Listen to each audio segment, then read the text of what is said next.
mo mọ̀ pé mi nìkan kọ́ ni mi ò kí ń like máa fi omi ọbẹ̀ jẹ white rice, white spag and some other meal. Yes, I know. Tí o bá kí ń ṣe stew kò ní lọ. Mo mọ̀ pé mi nìkan kọ́. Yes, mo ti réyàn bí tèmi. Alase Nimi, welcome to my show. Ẹ káàbọ̀ sí ilé ìdáná èmi. Ẹ jọ̀ọ́ ṣé ti subscribe. If not, oya click that subscription button now. Kí ni mo mú wá fún yín lénìí? Ata Ofada sauce. Yes. Eléyìí ò ń ṣe ayamáṣe o. Ata Ofada lélẹ̀. Ẹ lè fi jẹ white rice, ẹ lè fi jẹ iṣu. Yes. Ẹ lè fi jẹ white spag.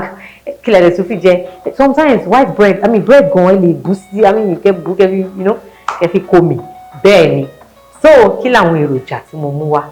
Ata Ofada mi, ọ̀hún rèé. Àti ṣàn, ó ti mọ́ tónítóní. Ìyẹn tomato àti rodo àti àlùbọ́sà ìtìrí àti fọ́ àti níìtẹ̀ dáadáa sínú basket yìí. Nǹkan tá a fẹ́ ṣe sí kò ń ṣe nǹkan tó pọ̀ jù. A fẹ́ wẹ̀ ni. Wíwẹ̀ ni. Òun ni Ata Ofada wa. All right then, epo wa lélẹ̀. Epo ìmú ti gbà. Epo gangan ló máa jẹ́ kẹ́ rí taste Ofada yẹn àti àṣàyàn ata yín obviously. So òun lélẹ̀, tomato àti rodo lélẹ̀, mi ò lo tàtàṣé sí ata ẹ̀. Try the twist. Àti àwọn ṣàkì, ẹran àti bọ̀, òun lélẹ̀, àti dáìsẹ̀ múnímúní àti bọ̀. Onions wa lélẹ̀, omi ẹran wa lélẹ̀. Then ẹja kíká, mo ti neat ẹ̀ dáadáa. Ẹja kíká wa lélẹ̀, seasoning wa lélẹ̀. Rodo mi lélẹ̀ fún some toppings. Ẹ rí pé rodo lélẹ̀ kò red tó lélẹ̀. Mo mọ̀ọ́mọ̀ ní fún some, ó máa ń dá kí oúnjẹ kó máa wà colourful. Then pọ̀nmọ́ wa lélẹ̀. Pọ̀nmọ́ yóò yàtọ̀ sí pọ̀nmọ́ Ìjẹ̀bú. Pọ̀nmọ́ white ni òun ló máa ń dáadáa nínú Ata Ofada. Torí tí pọ̀nmọ́ Ìjẹ̀bú yẹn tó bá ń mísì jù for long, maybe 5 days or 6 days, ó lè fẹ́ máa fún yín ní taste kan tẹ́ ẹ̀ like, but pọ̀nmọ́ white ó dèrè. Then irú lélẹ̀, of course, there's no Ata Ofada without irú. Thyme, curry, kínkínní ni mo fẹ́ fi sí. That's all. Ní báyìí, ẹ jẹ́ ká ṣe ní kíákíá ká sáré lọ grate ata yìí, a máa ṣá ni. À ń bọ̀.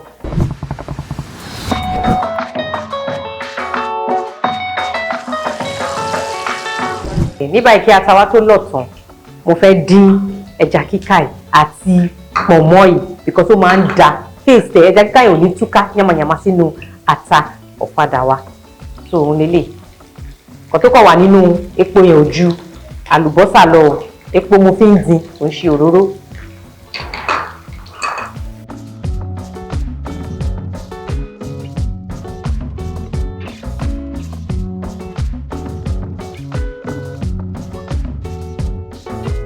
A fẹ́ dín méjèèjì báyìí àti kó sí. Ẹ wà mindful gan o because ẹja kíká yìí no matter how small it is, ó máa ń ta. So bó ṣe wà yìí máa ra cover díẹ̀ ni. Mi fẹ́ kó dín gbẹ kárakára jù, kó kọ̀ kó dín díẹ̀ so that kò ní máa túká sínú ọbẹ̀ yẹn. Kò ní máa túká sínú ata yẹn. So máa cover díẹ̀ sí. Then máa data. Àwa continue sí our next thing. Ẹ jẹ́ kó máa dín lọ. Ní báyìí mo ti ṣe ata mi tán àti wẹ àti bó ṣe rí báyìí. That's rodo àti tomato yẹn. Mo dẹ̀ ti rọra heat up pan mi. A máa wá da epo yìí sí. Ata Ofada náà nídìí epo púpọ̀. Torí náà máa ń fa epo mú dàbí ayamáṣe náà ni. So wọ́n títí ata tẹ bá fẹ́ lò òun ni epo yẹn tẹ ti gbá yẹn. Ẹ sì rí mi sọ fún yín pé ó máa ń ta torí ẹ̀ mo ṣe cover ẹ̀. No matter how small ẹja kíkárí ó máa ta ṣáà ni. So mo ti cover ẹ̀ kó máa jọ jà ń bẹ̀. Màá wá fi àlùbọ́sà màá tún fi sí. Mi ní dúró kó gbágbágbá mọ́ ẹ mo sọ fún yín pé mo ti bleach epo yìí already. So àlùbọ́sà yẹn mo mọ̀ọ́mọ̀ rẹ̀ sí so that ó máa tóbi. Àlùbọ́sà dà nínú Ata Ofada gan torí ó máa tún jẹ́ kó dùn ó yanrantí. So ẹ jẹ́ kí n sáré check on àwọn ọ̀nkú àtàǹtí tó ń márì ara wọn tó ń tú pàpàpàpà wò. Hey! Ẹ ti rí sọ fún yín pé ó máa ń ta ọ̀ kẹ́ ń ṣe díẹ̀díẹ̀. Ní báyìí ó ti gbẹ tó ń tèmi. Àwa sọ kalẹ̀ torí bá ṣe bó ṣe wà nú epo yìí ó ṣe máa gbá sí ẹ má yẹ kó tajú oyin o ẹ ti rí báyìí àní ṣìnà dá o so máa rọra sọ kalẹ̀ torí bó ṣe wà lórí náà yẹn máa ta sí i so now epo tí a ti gbá ta ti dà àlùbọ́sà sí i nǹkan tó máa lọ next àní sharp sharp òun ni irú òun ni what irú ẹ jẹ́ kí irú yẹn náà kó sọ̀tẹ̀ kó márì àlùbọ́sà yẹn ní tónítóní tó yé kébù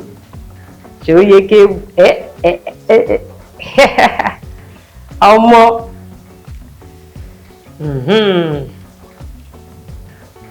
so ẹ jẹ́ ká fún ní some seconds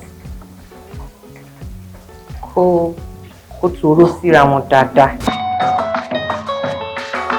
So now àti fún ní some seconds which I believe pé ẹ ti rí colour àlùbọ́sà yẹn gan ti change ó ti translucent òyìnbó pọ̀ èmi nìkan náà ni mo gbé èbó mo gbọ́ Yorùbá ọmọ abínibí ni mo pé wàá ṣe rí so báyìí ẹ jẹ́ ká rọra máa da ata wa sí ẹ lè ṣe ata kékeré o rọra máa da ata wẹ̀yẹn.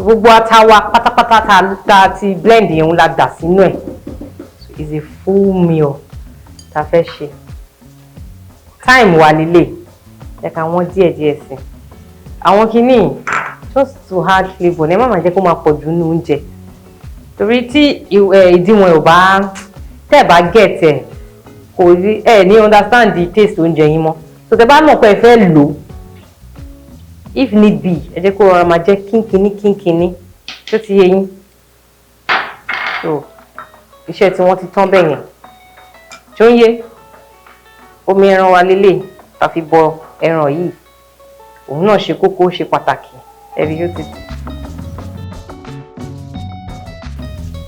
tètè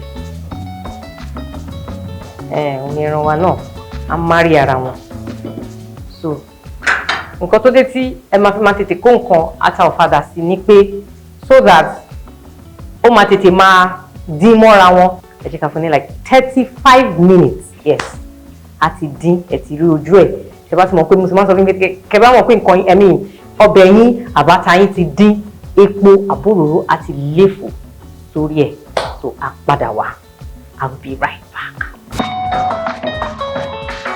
Yes. After 35 minutes, yes.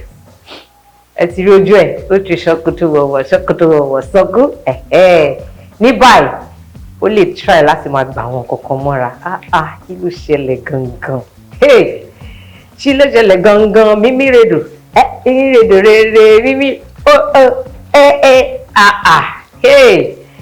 Alase Nimi Show easy. So nǹkan tá fẹ́ ṣe next báyìí sharp ni àdá ẹran wa sí mo pé àdí ẹran yẹn èyí kó má bàa yí jù náà ní so kóun náà tètè wọlé so that òun náà máa dín díẹ̀ so ẹ ti rí so that òun náà máa dín lọ kíákíá sharp. Àwọn brothers and sisters tá a dín yẹn white ponmo àti ẹja Kika ẹ ti rí àgbè sínú ẹ̀ sharp ẹja Kika yẹn wà fún pé kí tá ṣe dín yẹn mo sọ fún yín lẹ́ǹkan pé kó má bàa máa túká oh God oh Lord Olúwa wa this is so sumptuous it's looking so tasty ǹjẹ́ tí ṣe tán gan màá ní láti fi seasoning sí àti Isebe ẹ kọ́kọ́ fi seasoning sí ẹ ti rí ní wọ̀ntúnwọ̀nsì gẹ̀lẹ́ńjẹ́ ni gẹ̀lẹ́ńjẹ́ tó fi ń bí tẹ bá kọ́kọ́ fi seasoning sí ìyẹn náà máa ń níyọ̀ tiẹ̀ ẹ jẹ́ kí tẹ bá bí mo ṣe rí ẹ pé 1.5 seasoning mo fi sí so ẹ jẹ́ kí iyọ̀ yẹn jẹ́ bóyá bí just 1 that's it so so ẹ jẹ́ kó tún marry ara wọn tó bá marry ara wọn tán a máa wá taste ẹ̀ tó bá ṣì need ká hard mọ́ àfi sí tó bá need ká hard mọ́ then we are done ẹ má ẹ lọ toppings yín lélẹ̀ èmi ò ní gé àsọ sí báyìí kóló lè tún máa jẹ́ kí ata yẹn kó ta kó máa ta yẹ́rìyẹ́rì á dẹ̀ tún fine sí. Alase Nimi má pa mí náà yá ẹ má sàmì má pa mí náà má pa mí náà. Don't mind me, I'm too playful, I know. So ẹ jẹ́ kí n clear àwa cover báyìí a jẹ́ kó marry ara wọn bí like 5 minutes kí gbogbo ẹ̀ kó zẹ̀lẹ̀ngẹ́ kó zẹ̀ngẹ́mẹ́ngẹ́ ṣóyé yín. Oh,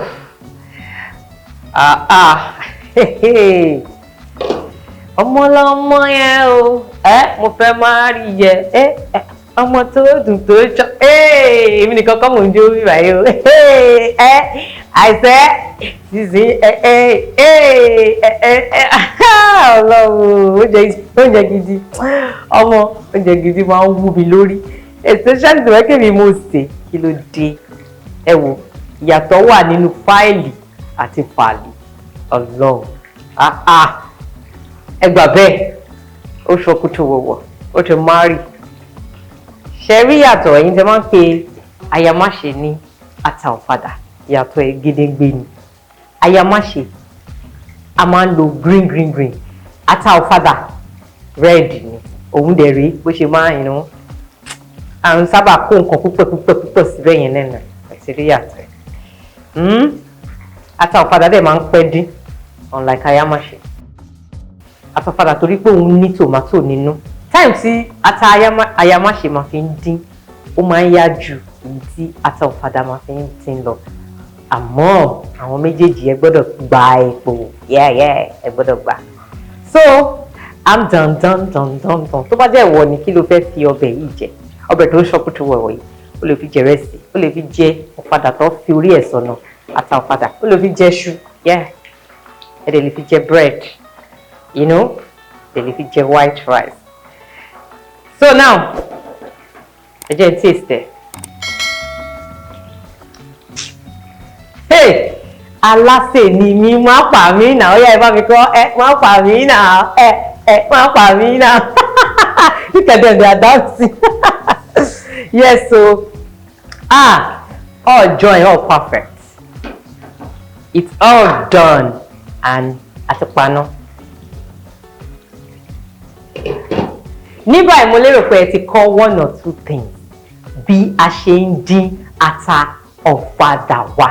Èmi máa fi lè jẹ white rice ni but that will be behind the camera, you get that? Yes, yeah. So tẹ́tí bí báyẹn ẹ jẹ́ kí n mọ̀ tẹ́ bá ṣe recreate ẹ try láti follow àwọn method tí èmi Alase Nimi tí mo kọ́ yín ẹ dẹ̀ mọ̀ pé mi ò mọ̀fọ̀ ire o lọ́jọ́ gbogbo.